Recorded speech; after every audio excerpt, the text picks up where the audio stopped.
राजनीतिक दल के जो लोग हैं वो सब ये आशा करते हैं कि प्रथम अभिभाषण में जो दर्शाया गया है, जो बताया गया है, जो पढ़ा गया है, उसके बाद में जब दूसरा अभिभाषण आता है तो उस अभिभाषण में हमने क्या किया है, एक रोड मैप की तरह सरकार में, और जो 14 महीने बीते हैं उसमें हमारा क्या योगदान रहा है, क्या कीर्तिमान स्थापित किया है, उसके बारे में उल्लेख होता है।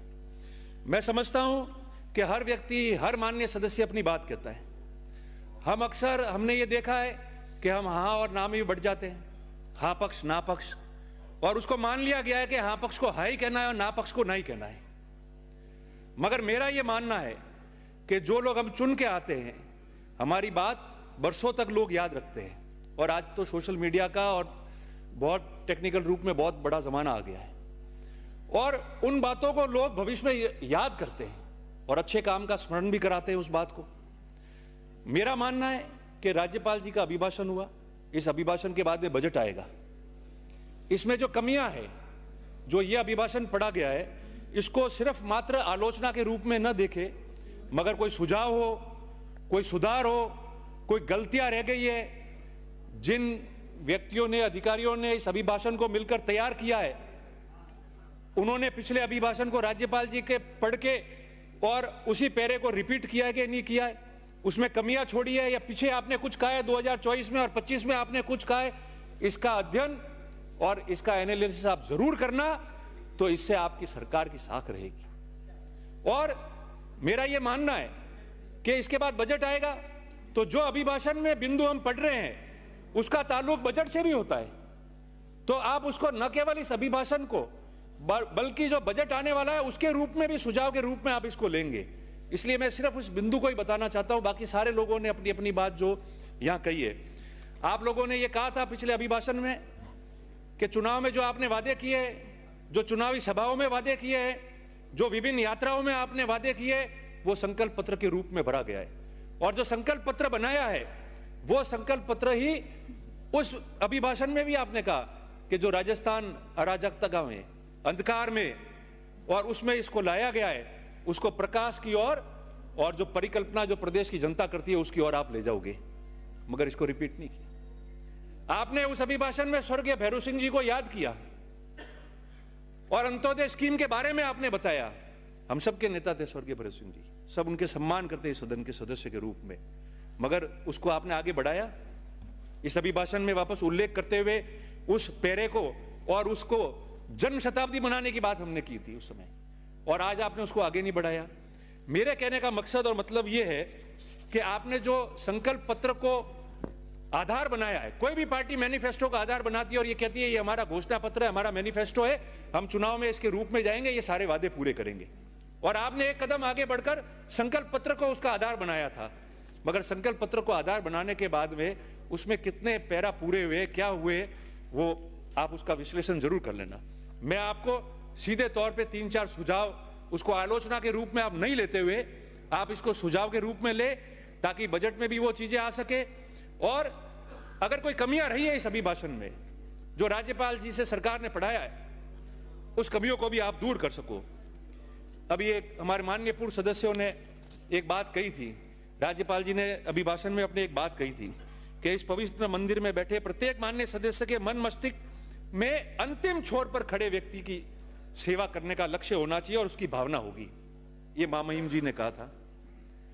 अब जो आपने अभिभाषण किया है इसमें ये करेंगे, कर रहे हैं, अभी भी सुधार कर रहे हैं, पर अंतिम छोर में व्यक्ति जो बैठा है उसका पूर्ण रूप से कल्याण कैसा होगा उसका उल्लेख बहुत स्पष्ट तरह से कैसे नहीं कहा। मैं आपको वीकर सेक्शन के लोग जो वंचित है, जिनको सुविधाओं अभी तक नहीं मिली है, अभाव भी होगा सुविधाओं का, मैं उनके बारे में आपको 2-4 चीजें बताना चाहता हूं, क्योंकि अभिभाषण बहुत लंबा है, समय का अभाव है। जल जीवन मिशन की आपने बात की, आपने पिछले अभिभाषण में 2024 में कह दिया कि भ्रष्टाचार हुआ है, काम नहीं हुआ, उसका सुधार करेंगे, मान लेते आपकी बात को।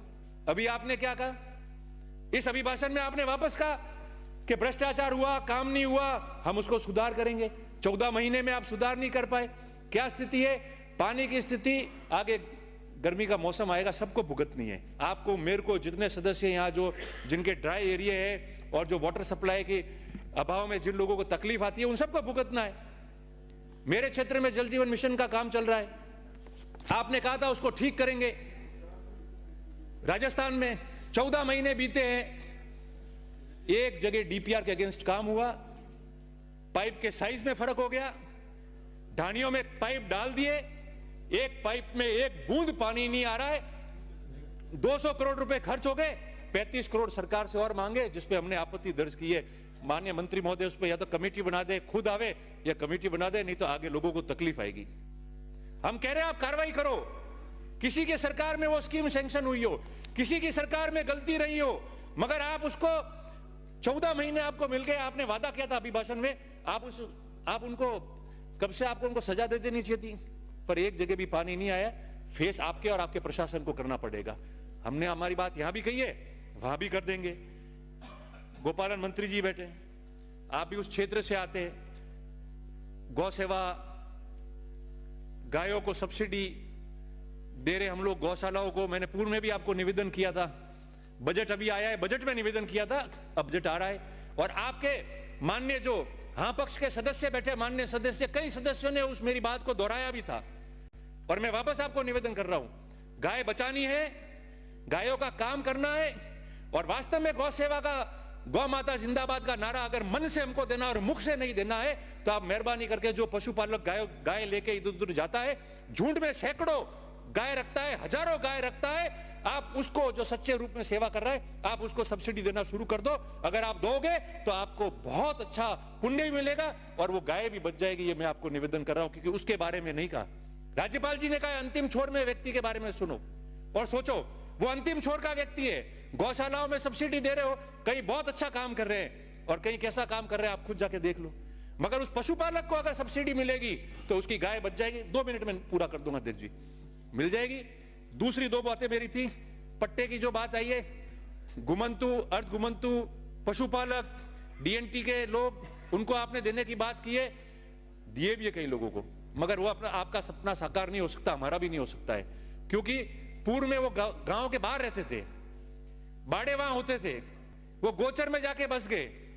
सुप्रीम कोर्ट के नियम है, निर्देश है, आप गोचर को डायरेक्ट 1-2 कामों के अलावा कन्वर्ट नहीं कर सकते, मगर आप कैबिनेट में ऐसा बिल लो और विशेष अनुमति लो, ताकि दूसरी जमीनें आपकी आरक्षित हो जाए, और उन जमीनों पे बाड़े लेके जो छोटे छोटे लोग बैठे हैं उनको जो है वो नियमन करके वो पट्टे मिल जाए। और माननीय सारे सदस्य, अंत में मैं बता रहा हूं आपको कि 2 बातें और है। एक तो जो मिसिंग लिंक की सड़कें उनको लेके आओ आप, दूसरी सड़कें बन जाएगी, रिन्यूअल भी हो जाएगी। मगर हमारे समय में 10 करोड़ की मिसिंग लिंक की सड़कें दी थी, आप हिम्मत करके 15 करोड़ की करो, हर एमएलए की बात पूरी हो जाएगी। 1, 2, 4 किलोमीटर की जो सड़कें बची और लोगों की जो डिमांड आती है गांव को कनेक्ट करने की, वो सड़कें पूरी हो जाएगी। आपने उसकी उल्लेख इस अभिभाषण में नहीं किया। और अंत में राज्यपाल जी ने अपना समापन करते हुए भाषण में सरदार वल्लभ भाई पटेल जी को याद किया और अंबेडकर जी को याद किया। मेरा इतना ही निवेदन है अध्यक्ष महोदय आपके मार्फत कि एमएलए लैड्स की जो गाइडलाइंस बनी हुई है वो बहुत पुरानी है, उसमें चेंजेस आने चाहिए। और अंबेडकर जी को अगर आपने याद किया है तो आपको अंबेडकर जी को, सरदार पटेल को, और स्कूलों में मां सरस्वती की मूर्तियां जो लोग लगाना चाहते हैं उसको आप पूर्ण रूप से 100% एमएलए कोटे से आप लोग स्वीकृति प्रदान कराओ, ताकि हिम्मत करके हम लोगों को दे भी सके और ये काम भी पूरा हो सके। यही मैं निवेदन आपको करता हूं। आप सबका बहुत बहुत आभार, धन्यवाद। श्री आदुराम मेघवाल।